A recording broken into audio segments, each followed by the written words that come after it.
আসসালামু আলাইকুম রহমতুল্লাহ বারাকাতুহু।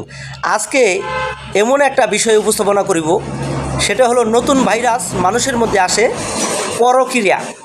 এই পরক্রিয়া করে হাজারো ছেলেদেরকে নিঃস্ব করে দিচ্ছে বাংলাদেশি মেয়েরা।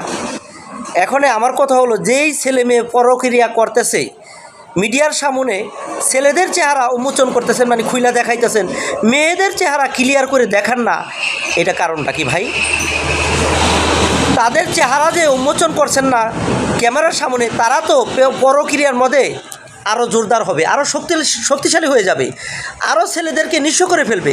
সেজন্য মিডিয়াবাসীদেরকে আমি দৃষ্টি আকর্ষণ করছি, পুলিশ প্রশাসনকে আমি দৃষ্টি আকর্ষণ করছি, মেয়েদের চেহারা পুরা খুলিয়ে আপনি দেখাইবেন, যেটা দেখিলে কোনো গুনাহ হবে না। পুরা চেহারা খুলে দেখাইবেন, লোক সমাজে তারা চিহ্নিত হবে, মানুষের কাছে তারা ঘৃণিত হবে, পুরুষ এবং মেয়ে, তারা তাহলে আর প্রক্রিয়ার মধ্যে জড়াবে না।